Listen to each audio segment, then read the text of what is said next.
जरा सोचिए, अचानक आपके फोन पर एक मैसेज आता है, आपके बैंक खाते से 50,000 साफ हो जाते हैं।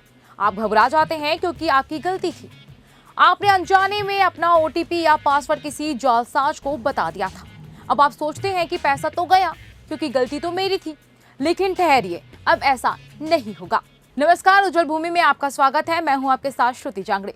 भारत सरकार और रिजर्व बैंक ऑफ इंडिया एक ऐसा न्यू सुरक्षा कवच लेकर आ रहे हैं जिसके बाद अगर आपने खुद भी गलती से ओटीपी शेयर कर दिया तब भी आपको 25,000 तक का मुआवजा मिलेगा। जी हां, आपने बिल्कुल सही सुना।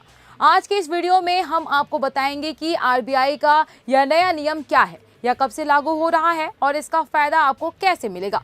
तो वीडियो को आखिर तक जरूर देखिएगा क्योंकि एक छोटी सी लापरवाही और इस नियम की अधूरी जानकारी आपका बड़ा नुकसान करा सकती है। देश में रोजाना कोई ना कोई साइबर ठगी का शिकार हो रहा है। कभी डिजिटल अरेस्ट का डर, कभी लॉटरी का लालच, तो कभी बिजली बिल काटने की धमकी देकर लोगों के खाते खाली किए जा रहे हैं। पुलिस में शिकायत तो होती है लेकिन पैसा वापस मिलने की उम्मीद ना के बराबर होती है। इसी को देखते हुए आरबीआई ने एक बेहद राहत भरा और ऐतिहासिक फैसला लिया है।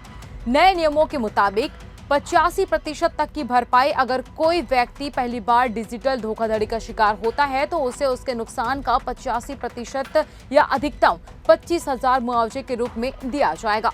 लागू होने की तारीख, यह संशोधित नियम जनवरी 2027 से पूरे देश में लागू होने जा रहा है।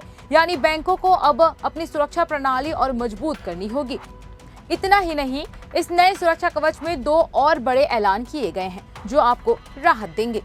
क्रेडिट कार्ड के लिए शैडो रिवर्सल, अगर आपके क्रेडिट कार्ड से कोई फ्रॉड ट्रांजैक्शन होता है और आप इसकी सूचना बैंक को देते हैं तो बैंक को शिकायत मिलने के 5 दिनों के भीतर वह विवादित राशि अस्थायी तौर पर आपके खाते में वापस डालनी होगी। इसे शैडो रिवर्सल कहते हैं ताकि जांच चलने तक ग्राहक पर कर्ज का बोझ ना पड़े। इंटरनेशनल फ्रॉड का नया फॉर्मूला, अक्सर जब पैसा देश के बाहर किसी विदेशी बैंक खाते में ट्रांसफर हो जाता है तो रिकवरी नामुमकिन हो जाती है या उसके बराबर हो जाती है।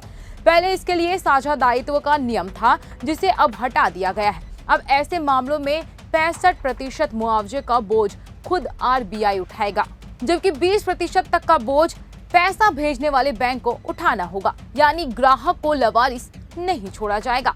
लेकिन रुकिए, इस मुआवजे को पाने के लिए आरबीआई ने कुछ सख्त नियम और शर्तें भी रखी है। अगर आपने इन 3 बातों का पालन नहीं किया तो आपको फूटी कौड़ी भी नहीं मिलेगी। फ्रॉड होने के 5 दिनों के भीतर आपको इसकी report national cyber crime portal और अपने बैंक दोनों जगह करनी होगी। 5 दिन बीते तो मौका गया। आपको national cyber crime reporting portal या हेल्पलाइन नंबर 1930 पर दर्ज करा सकते हैं। शिकायत की कॉपी जमा करनी होगी और आपको एक अंडरटेकिंग देनी होगी कि अगर भविष्य में आपकी शिकायत झूठी या फर्जी पाई गई तो आपको मुआवजे की पूरी राशि ब्याज समेत लौटानी होगी और कानूनी कार्रवाई अलग से होगी। एक और जरूरी बात, हर तरह के नुकसान को इस फ्रेमवर्क में शामिल नहीं किया गया है। ध्यान से समझ लीजिए कि ये नियम कहाँ काम नहीं करेंगे। अगर आपने ऑनलाइन कोई सामान खरीदा और वह खराब निकला या डिलीवरी समय पर नहीं मिली तो यह ई-कॉमर्स का विवाद है। इसे साइबर फ्रॉड मानकर मुआवजा नहीं मिलेगा। अगर आपके साथ चेक के जरिए कोई धोखाधड़ी होती है तो वह इसे इलेक्ट्रॉनिक बैंकिंग फ्रेमवर्क से बाहर है। इसके लिए पुराने नियम ही लागू रहेंगे।